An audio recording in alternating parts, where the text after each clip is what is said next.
Weakest point as well strongest point for any girl. So ఇక్కడ వాళ్ళు చేస్తుంది అదే.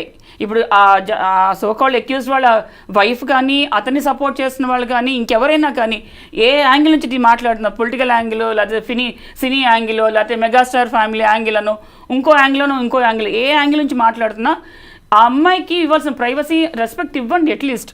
జస్ట్ బికాజ్ అంటే ఇంకోటి కూడా అంటున్నారు, అప్పుడే నువ్వు చెప్పలా, ఇప్పుడే నువ్వు చెప్తాను. ఎప్పుడు చెప్పాలని వీళ్ళు డిసైడ్ చేయాలా? ఒక రేప్ ఇన్సిడెంట్ జరిగింది, that's not easy to accept it. అంటే కరెక్ట్ మ్యామ్, వీళ్ళు చెప్పరు, ఎవరు చెప్పకూడదు, సోషల్ మీడియాలో ఇది కామన్, ఇలా కామెంట్లు చెప్పడం కాదు, కంక్లూడింగ్ ఇట్. అంటే గౌరవ కోర్టు ఎలా పరిగణిస్తుంది ఈ ఫ్యాక్ట్స్ ని, ఈ డేటాని అని తెలుసుకునే ప్రయత్నం ఖచ్చితంగా అన్ని కన్సిడర్ చేస్తుంది, ఏ ఫ్యాక్ట్ ని వదిలిపెట్టదు. అంటే 5 ఏళ్ల తర్వాత తను కంప్లైంట్ చేసింది, బట్ ఇందులో ఇంత తావు ఉంది, లేకపోతే దీనికి తావు ఉంది, ఈ సంఘటనలు జరిగినట్టు కనిపిస్తున్నాయని చెప్పి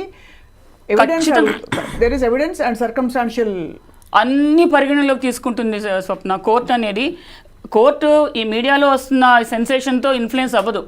it will go with the evidence, it will go with ఎవిడెన్స్లో కూడా primary evidence, circumstantial evidence, corroborative evidence అన్ని చూసుకునే ముందుకెళ్తుంది.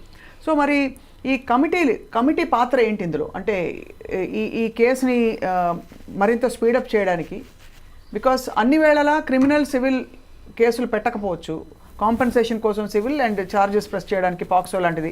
బట్ ఈ committee in cases of majors, for example, who are sexually harassed, what does the committee do? What is its expected to do? అసలు కమిటీకి ఉన్న powers ఏంటి అక్కడి నుంచి మనం మాట్లాడితే, ఎసెన్షియల్లీ కమిటీ వచ్చేసి it has got all the powers of a civil court. అది పాష్ యాక్ట్ చెప్తుంది. Sexual harassment women at work place act, prevention, prohibition and redressal, దానికి ఉన్న పవర్స్ ఆ 3 పరిధిలో వర్క్ చేయాలి. ప్రివెన్షన్ వర్క్ చేయాలి, ప్రొహిబిషన్ చేయాలి, రెడ్రెసల్ చేయాలి. ఇంత పని ఉంది. ఎంతమందికి తెలుసు ఇంత పని చేయాలని? అవును, నేను ఇప్పుడు సోషల్ మీడియాలో కొన్ని చూస్తున్నాను, వీడియోస్ కానీ, ఇంటర్వ్యూస్ కానీ, ఇవన్నీ చూస్తున్నాను. ఫస్ట్ ఆఫ్ ఆల్ మాట్లాడుతాను హాఫ్ బేక్డ్, దాంట్లో incomplete information, 3 false information. Correct. So దాంతో యాక్చువల్లీ పబ్లిక్ ఎక్కువ నష్టం చేస్తున్నారు, కన్ఫ్యూజ్ చేసేస్తున్నారు. వాస్తవం. సో కమిటీ ఫస్ట్ ఫామ్ అయినాక వాళ్ళు ముందు చేయవలసింది ప్రివెన్షన్. అంటే ప్రివెన్షన్ అంటే అందరికీ తెలుసు సెక్షువల్ హెరాస్మెంట్ తప్పు అని, ఇట్స్ అన్ అఫెన్స్ అని తెలుసు, రైట్? స్టిల్ ప్రివెన్షన్ అనేది ఏంటి? More and more awareness create చేయండి, సో దట్ విక్టిమ్స్ ఎవరైనా ఉన్నారంటే వాళ్ళకి ధైర్యం వస్తుంది, నమ్మకం వస్తుంది. ఓకే, మాకంటూ ఒక కమిటీ ఉంది, ఒక సిస్టమ్ ఉంది in place, we can go there, complaint చేయొచ్చు. కానీ మీరు అనేది రైట్, చాలా రైట్ జయంతి గారు. భరద్వాజ్ గారు, మామూలుగా ఎవరైనా గొంతెత్తి ఒక మాట మాట్లాడితేనండి ఇలా జరిగింది నాకు అని చెప్పి, యూ బీట్ చిన్మయి శ్రీపాద తను చెప్పిన సందర్భాలు ఉన్నాయి. చాలామంది సెలబ్రిటీస్ వాళ్ళ గొంతు నొక్కేసే ప్రయత్నాలు చాలా జరిగాయి. వాళ్ళని రెబెల్గా ముద్ర వేసేస్తారు, వాళ్ళని గయ్యాలి, ట్రబుల్ మేకర్, ఇలా రకరకాల రాధికారు చెప్పారు కదా మొన్న, ట్రబుల్ మేకర్ అంటారని చెప్పి కారవాన్స్లో సీక్రెట్ ఫిల్మింగ్ జరుగుతుంటే కూడా చూసి పట్టుబడ్డా కూడా people can't raise their voices and because they will be outcast literally. అంటే I'm talking about not caste and also outcast. So ఇది ఇక్కడ సిస్టమ్ ఫెయిల్యూర్ స్వప్న. అవును, how can we create very amicable system where, అంటే అమ్మాయిలు, భరద్వాజ్ గారు మీరు కూడా చెప్పాలి సార్, ఆడపిల్లలు బయటకు వచ్చి నాకు అన్యాయం జరిగింది అని చెప్పుకోవడానికి జడ్జిమెంట్ లేకుండా నేను ఐ విల్ బీ హర్డ్ అనే వాతావరణం ఎలా వస్తుంది మ్యామ్? జడ్జిమెంట్ ఎవరు చేస్తున్నారు?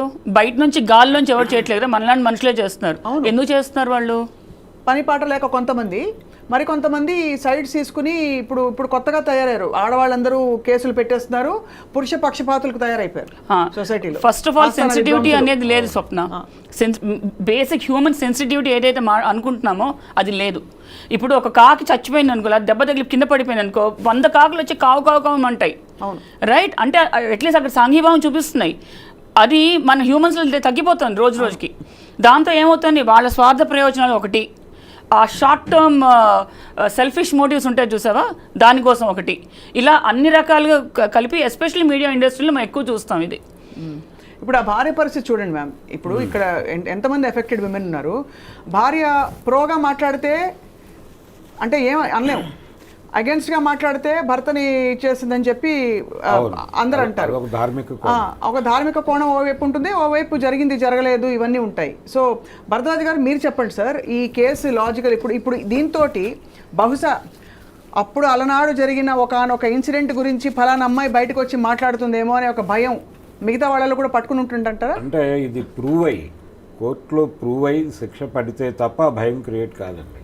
అది అప్పటి వరకు అంటే జనరల్గా ఇలాంటి దానిలో ఏ క్షణమైనా మేనేజ్ చేయడానికంటే విట్నెసెస్ని మేనేజ్ చేయొచ్చు అనేటువంటి ధైర్యం కూడా ఉంటుంది వీళ్ళకి. రెండవది ఆల్రెడీ ఇప్పటికే చాలా వరకు చేశాం మేము అనే దీనిలో కూడా వాళ్ళు ఉన్నారు. అంటే ఆయన వెళ్ళిపోయిన పద్ధతి, అక్కడ వ్యవహరించినటువంటి పద్ధతి, అరెస్ట్ అయిన తర్వాత ఆయన్ని హాస్పిటల్కి తీసుకెళ్లారు, మెడికల్ టెస్ట్లు అయిన తర్వాత తీసుకెళ్లారు రిమాండ్కి. ఈ ప్రయాణంలో అతని బాడీ లాంగ్వేజ్లో ఎక్కడా కూడా ఆ ఇది కనిపించలేదు బయటకు వచ్చినటువంటి వీడియోస్లో. సో కాన్ఫిడెంట్గానే ఉన్నాడు ఆయన. అంటే ఆ కాన్ఫిడెన్స్ క్రియేట్ కావడానికి రకరకాల కారణాలు ఉండొచ్చు. అంటే నేరం చేయలేదు అనేది ఒకటే కాదు కాన్ఫిడెన్స్కి, నేను ఇది హ్యాండిల్ చేయగలను అనేటువంటి కాన్ఫిడెన్స్ కూడా కావచ్చు. అవును. కాబట్టి ఇది ప్రూవ్ అవ్వాలి. ప్రూవ్ అయితే తప్ప భయం వస్తుంది అనేది కాదు. రెండోది ఈ కమిటీస్ వేస్తున్నారు. ఇప్పుడు ఫిలిం ఇండస్ట్రీ కూడా ఒక కమిటీ వేశారు వాళ్ళు. 2018లోనే వేశారు కమిటీ. 19లో వచ్చింది కమిటీ. అయితే సమన్ చేసేటువంటి కండిషన్లు, ఆ పవర్స్ ఉన్నాయా కమిటీకి అనేది ఒక ప్రశ్న. ఇలాంటి కేసెస్ అంటే ప్రతి చోట, ప్రతి కంపెనీలోనూ ప్రతి చోట ఈ రకమైనటువంటి హెరాస్మెంట్ ఉంటుంది అనేది అర్థమైంది. కాబట్టి దీనికి ఒక ప్రత్యేక వ్యవస్థ ఉండి ఎవరైనా వెళ్ళి కంప్లైంట్ చేస్తే సమ్మన్ చేసి పిలిచి మాట్లాడేటువంటి కండిషన్, ఆ పవర్ ఉన్నటువంటి వ్యవస్థ కావాలి. అంటే ఒక కోర్టు అవసరం ఉందేమో అనేది నా పర్సనల్ ఒపీనియన్. కోర్టు తప్పకుండా అవసరం సార్. అండ్ మోర్ ఓవర్ అసలు ఇప్పుడు ఒకసారి ఒక కంప్లైంట్ వేస్తే అది దాని మీద నెక్స్ట్ యాక్షన్ స్టెప్ జరిగేలోపు ఒక 3 వారాలు 2 వారాలు కమిటీ మెంబర్స్ అందరికీ కుదరక రకరకాల కారణాల వల్ల ఎవ్రీథింగ్ గెట్స్ డిలేడ్. ఆ డిలేలో ఆ కన్విక్షన్ నీరు గారిపోతుందండి because of so many influences. నీకు అవసరమా, ఇప్పుడు అయిపోయింది ఏదో అయిపోయిందని మొదలుకొని చాలామంది రకరకాలుగా చెప్తారు. నోబడీ ఆస్క్స్, అలా ఎంకరేజెస్ యూ, నువ్వు వచ్చి వెళ్ళి మాట్లాడు బయటికి అని చెప్పి. సో ఖచ్చితంగా I think this is something that has to be addressed right away. అయితే ఒకటే అడుగుతాను సార్ అండ్ మేడం మిమ్మల్ని, sexual harassment at work place అని అనడానికి ఒక 5 పాయింట్లు చెప్పండి ma'am. I'm being harassed, I need to escalate అని ఒక అమ్మాయి తెలుసుకోవడానికి. బికాస్ చాలా ఏరియాస్ గ్రేగా బ్లర్డ్గా ఉంటాయి, starting from comments, personal comments. So sexual harassment at work place నేను మీడియాకి లిమిట్ అయ్యమని చెప్తాను. ఎందుకంటే మన కేసు ఇప్పుడు మన మీడియాకి సంబంధించిన కేసు కాబట్టి ఇక్కడ ఏంటంటే వాళ్ళకి ఒక పర్టికులర్ వర్క్ ప్లేస్ అనేది ఉండదు. ఎక్కడ యూనిట్ వెళ్ళి ఎక్కడ షూటింగ్ జరిగితే అదే వర్క్ ప్లేస్ అవుతుంది. లేదా ఒక పర్టికులర్ ఆఫీస్లో కూర్చొని వర్క్ చేస్తుంటే అక్కడ అది వర్క్ ప్లేస్ అవుతుంది. లేదా ఒక స్టూడియోలో, ఇప్పుడు మన స్టూడియోలో ఉన్నాం, ఇది వర్క్ ప్లేస్, ఇది ఒక వర్క్ ప్లేస్. ఇక్కడ ఈ స్టూడియో పెద్దలు ఉంటారు కదా, స్టూడియో ఎవరైతే యజమాన్యం, వాళ్ళందరూ కూడా ఏం చేయాలంటే ఫస్ట్ ఎవరైతే ఈ వర్క్ ప్లేస్లోకి వస్తున్నారో ఇది సేఫ్ ప్లేస్ టు వర్క్ అని ముందు అష్యూరెన్స్ ఇవ్వాలి. అవును, నెంబర్ 1. అంతేకాకుండా సెక్షువల్ హారాస్మెంట్ అంటే ఒక మిత్ ఉంది స్వప్న, ఏంటంటే ఫిజికల్గా చేస్తేనే అని, అంటే ఫిజికల్ ఇంటిమసీలోకి వెళ్తేనే అని కాదు.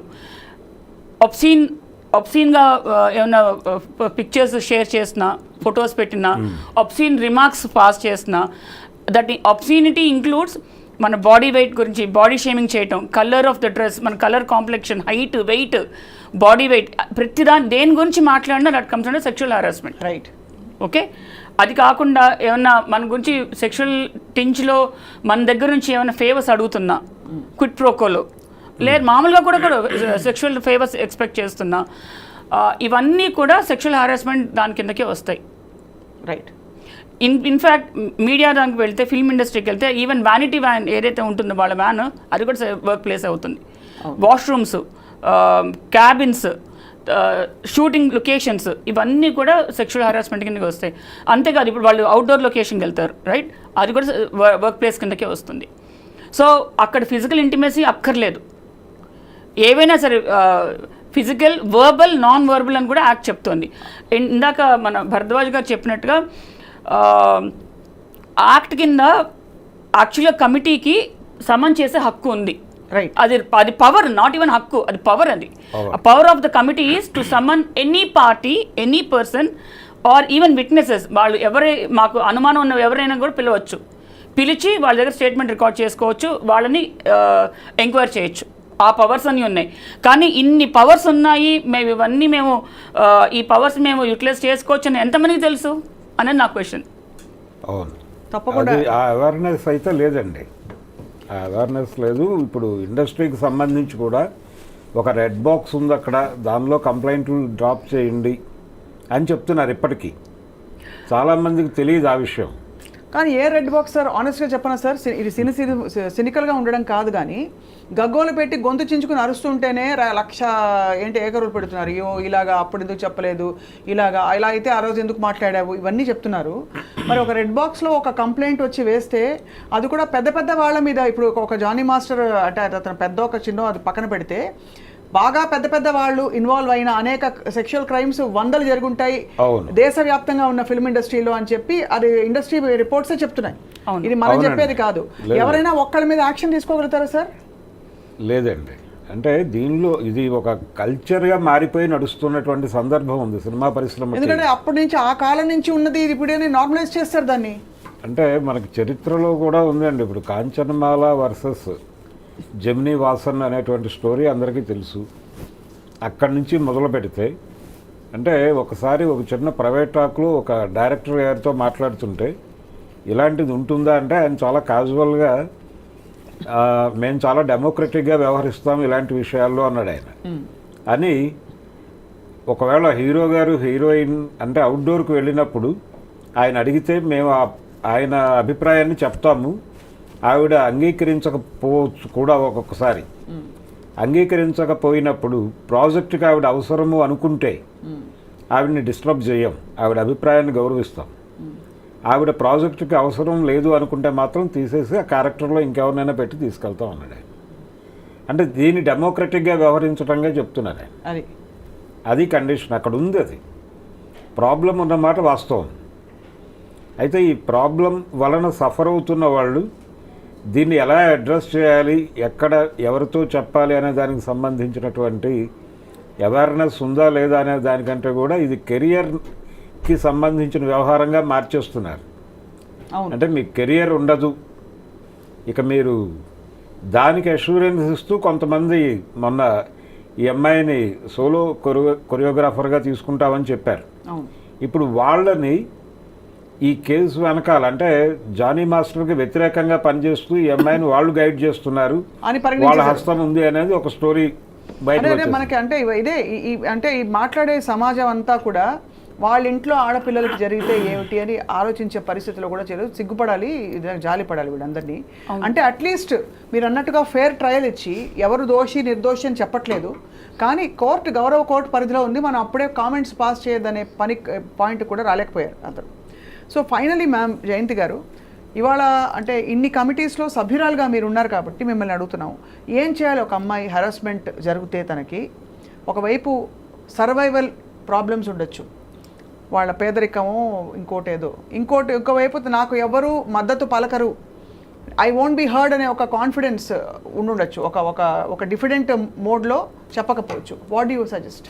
సో స్వప్న, నార్మల్గా కంపెనీస్లో అయితే ఈ ఐసీ కమిటీ అనేది ఒకటి ఉంటుంది అండ్ ఖచ్చితంగా చేయాలి. ఎందుకంటే ఈ కంపెనీస్ అన్నీ కూడా end of the financial year వాళ్ళు ఆర్ఓసికి, రిజిస్టర్ ఆఫ్ కంపెనీస్కి, మినిస్ట్రీ ఆఫ్ కార్పొరేట్ అఫైర్స్ వీళ్ళందరికీ సబ్మిట్ చేయాలి, రిపోర్ట్ సబ్మిట్ చేయాలి.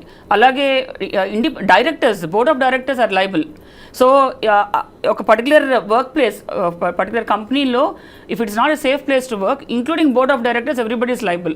సో వాళ్ళు చాలా కేర్ఫుల్గా ఉంటున్నారు, ఇప్పుడు చాలా ప్రోయాక్టివ్గా మెషర్స్ తీసుకుంటున్నారు. కమింగ్ టు మీడియా ఇండస్ట్రీ, ఇప్పుడు ఇక్కడ అంత ఒక సిస్టమేటిక్గా లేదు కాబట్టి నేనేం చెప్తున్నానంటే షీ బాక్స్ అనేది ఉంటుంది. ఇది ఎంతమందికి తెలుసు? షీ బాక్స్ అనేది ఇట్స్ మోస్ట్ కాన్ఫిడెన్షియల్ వన్.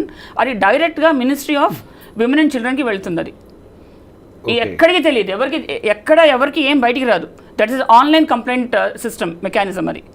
అది కనుక ఫైల్ చేస్తే డైరెక్ట్గా అక్కడికి పైకే వెళ్తుంది, పైనుంచి వస్తాయి ఆర్డర్స్.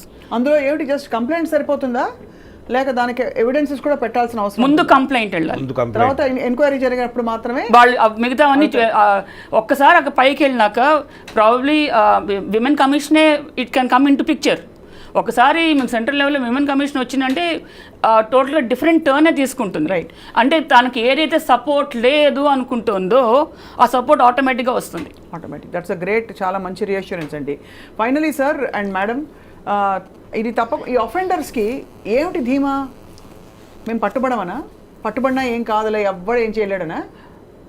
ఏం చేయలేరు, మేము హ్యాండిల్ చేయగలం అనేటువంటి కాన్ఫిడెన్స్. అది మేనేజ్ చేయగలం అని ఇంకొకటి, అంటే విట్నెస్ని మేనేజ్ చేసేస్తాము, ఆ కంప్లైంట్ విక్టిమ్నే మేనేజ్ చేసేస్తాము, భయపెట్టేస్తాము, అన్ని రకాలుగా సామధాన భేద దండోపాయాలు అన్నీ అయిపోయినాక ఫైనల్గా కదా కోర్టులో ప్రూవ్ అయ్యేది, అప్పుడు కదా. తర్వాత అపీల్ సిస్టమ్ ఉన్నది, చాలా సిస్టమ్స్ ఉన్నాయి.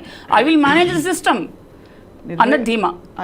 అంటే దురదృష్టం ఏంటంటే నిర్భయ లాంటి కేసులోనే అన్ని సంవత్సరాలు పట్టింది వీళ్ళకి యాక్చువల్లీ శిక్ష పడ్డానికి.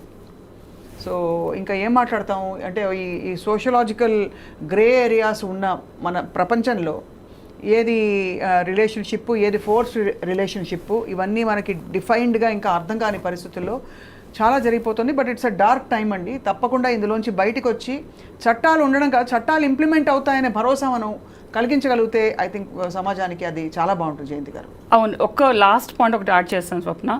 ఇప్పుడు ఏంటంటే వీళ్ళు కోర్టుకి వెళ్తున్నారు, లేకపోతే పోలీస్ ఇన్వెస్టిగేషన్ జరుగుతుంది, ఇవంతా జరిగినప్పుడు దే కెన్ క్లెయిమ్ కదండి మన విక్టిమ్స్ కానీ ఎవరైనా నా గురించి కన్సెన్షువల్ రిలేషన్షిప్.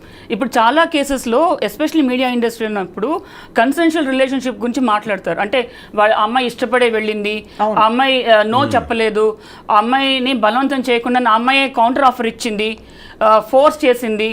సో ఇటువంటి ఎలిగేషన్స్ చాలా చేస్తారు. It's very easy to say that. So consensual relationship అన్నప్పుడు అది కూడా ఫోర్స్ఫుల్గా కూడా అవ్వచ్చు. అవును, అంతే కదా, ఫోర్స్ఫుల్గా అవ్వచ్చు, ఇష్టం లేకుండా అవ్వచ్చు. సో అవన్నీ కూడా పరిగణలోకి తీసుకుంటారు కోర్టు, ఏ పరిస్థితిలో అమ్మాయి యాక్సెప్ట్ చేసింది. సో కన్సెన్షువల్ రిలేషన్షిప్ అంటే అఫ్కోర్స్ అది ఖచ్చితంగా సెక్షువల్ హారాస్మెంట్ యాక్ట్ కిందకైతే రాదు పరిధి. బట్ ఇక్కడైతే బట్ కోర్టు ఖచ్చితంగా చూస్తుంది ఏంటి ఫోర్స్ఫుల్గా చేసిందా, అక్కడ ఆ ఎంప్లాయర్ వాడు ఎవరైతే ఉన్నాడో అక్యూజ్డ్ వాడు ఫోర్స్ చేసినాక ఈ కన్సెన్షువల్ రిలేషన్షిప్లోకి వెళ్ళవలసిన పరిస్థితులు క్రియేట్ చేశాడా అన్నది కూడా చూస్తారు కోర్టు. రైట్. ఆ పరిస్థితులు క్రియేట్ చేశారా అన్నదే అక్కడ బేసిస్.